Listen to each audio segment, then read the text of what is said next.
A few years ago, I adopted these two tiny 5-week-old kittens. The gray one, I named him Mercury, and he's got the hunter spirit of a little leopard. His brother, the orange one, I named him Apollo, and he's got the overall softness and temperament of a sentient marshmallow. Just the sweetest little cat. When I got them, I got an automatic cat feeder, I got an automatic litter box because I wanted this responsibility, but ultimately I'm a millennial, so I wanted to automate both ends of the kitten. I thought that I would like having them around, but as it turns out, I love having them around because they're so goofy, and I work from home, and I spend a lot of my day writing, editing, and performing little jingles for them. Something like, I'm a little kitten, small and cute. I'm so small and petite. So one day, I come home, and Apollo, the marshmallow, he's limping. So I take a look, and I was like, I don't see anything, so I'll take a look in the morning. Morning comes around, and he's much worse. And he's cowering, and it's clear he hasn't slept all night. So I take him to the emergency vet, and I said, I think he twisted his ankle. Can you take a look? But be careful. He's my little guy. 5 hours later, they have this x-ray up on the wall, and the little bone that connects his leg to his body had broken in half. And there were just bone shards going in both directions. And the only way I can describe that was like losing your breath underwater, because the idea that that sweet of an animal was dealing with that was unconscionable. And the vet said he's going to need a femoral head ostectomy, which is when they take that bone and they cut it out, and then the muscle takes over, allegedly. So I take him home, and I call the local feline orthopedic surgeon, and I said, my cat needs this very specific surgery. Can you do that? And they said, we can do that surgery tomorrow. I was like, oh, okay, this is actually really easy. Ballpark, just out of curiosity, what are we thinking here? Oh yeah, Mr. Scheinblum, this is going to be all in $7,300. I'm gonna have to call you back. So that number's gonna land differently for everybody. But for me, that would be the most expensive thing I had ever purchased, including my cars. So I start to negotiate with myself immediately. Maybe that x-ray wasn't that bad. In the wild, he would have to get better on his own, right? Maybe that's an option.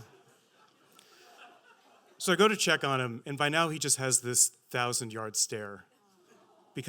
And I can see on his 1-year-old little face that he's simultaneously learning about and coming to terms with his own little kitty mortality. And so I give him a little belly scratch, and he takes his 2 front paws, and he wraps them around my forearm. And he gives me this tight squeeze, which is crazy because I have never before had a cat hug, and I've never since had a cat hug. Cats don't hug. And I don't know what he was trying to tell me. I just know that it didn't involve my accountant. So the next day, I made a phone call, and the next day he was in surgery. I know. So 36 hours later, I pick him up from the intensive cat unit, and by now he's just this little orange ball of slowly breathing fur because he just had this major surgery. But the vet gave me these drugs to give to him. And I'm not talking about catnip, because catnip has been legalized for a very long time. This is something scheduled that only somebody in a lab coat could give me. So I take these drugs, and I squirt them right in his mouth. And I know the moment they take effect, because he goes from, all my instincts are telling me to go hide and die. Leave me alone. He goes from that to, we should start a business together. And I'm like, bud, you look so much better. And he's like, teach me how to use the phone. I have to call Palo Alto.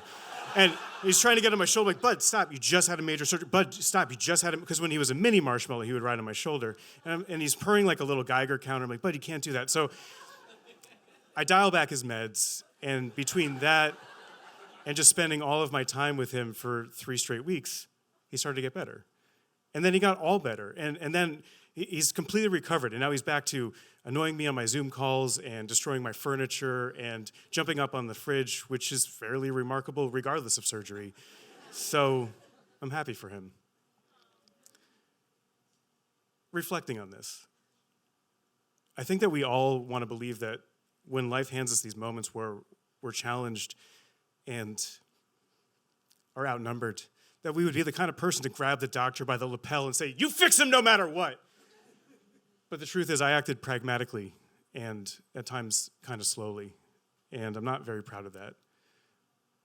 But this little orange guy gave me this crash course in learning about what do I value in life, because as it turns out, what's the point of earning a salary if you wouldn't share it to greatly increase the quality of life for someone you love? For his sake, I hope he forgot this entire story. But for me, those nights spent sleeping on the floor, cuddling with him, so that he could have a companion while he recovered in my closet. As odd as it sounds, those are among my most cherished memories with my little orange marshmallow. Thank you.